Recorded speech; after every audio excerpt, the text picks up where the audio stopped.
അത്തിപ്പഴം കപ്പ അട പ്രഥമൻ. Okay. Fig എങ്ങനെ ഉണ്ടാക്കി? ഫിഗ് എങ്ങനെ എടുത്തു?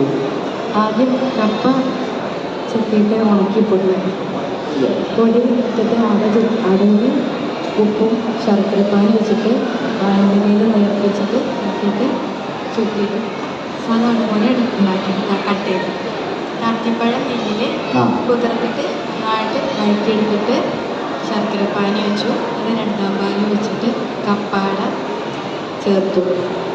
എന്നിട്ട് ഫിഗ് കുറച്ച് അരച്ചു നിർത്തിട്ട് അതിൽ കപ്പ പുഴുങ്ങിയിട്ട് സ്റ്റാർട്ട് കിട്ടാൻ വേണ്ടിയിട്ട് കട്ട് കിട്ടാൻ കപ്പ പിഴുങ്ങിയിട്ട് പേസ്റ്റാക്കിയിട്ട് ചേർത്തിട്ടുണ്ട്.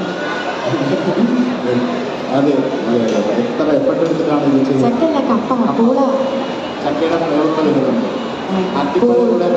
പൂള അരച്ചിട്ടും ചേർത്തിട്ടുണ്ട്.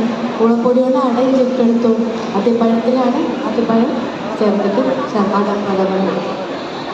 ഗംഭീരം, അടിപൊളി, ഓൾ ദ ബെസ്റ്റ്. നമുക്ക് നോക്കാം. എനിക്ക് കാര്യം പറയാനുണ്ട്. എനിക്ക് പറ്റിയൊരു അമ്മന് പറഞ്ഞു. ഞാൻ നിങ്ങളെ കാണാൻ വേണ്ടിയിട്ടേ കുറച്ച് മുമ്പൊരു മസാലക്കാർ പൊടി ഇറക്കി. ഞങ്ങൾ ഈ പൊടി വാങ്ങിയിട്ട് നിങ്ങൾ വീഡിയോ ചെയ്താലേ ഷെഫിള സാറിൻ്റെ കൂടെ കുക്ക് ചെയ്യാൻ പറ്റും എന്ന് പറഞ്ഞിട്ട് ഞങ്ങളെല്ലാവരും അത് വാങ്ങി. ഞാനിവിടൊക്കെ അത് വാങ്ങിയിട്ട് വീഡിയോ ഒക്കെ ചെയ്തു. പിന്നെ ഓല നമ്മളെ പറ്റിച്ചതാ. പിന്നെ അറിഞ്ഞു ഒരു പേര്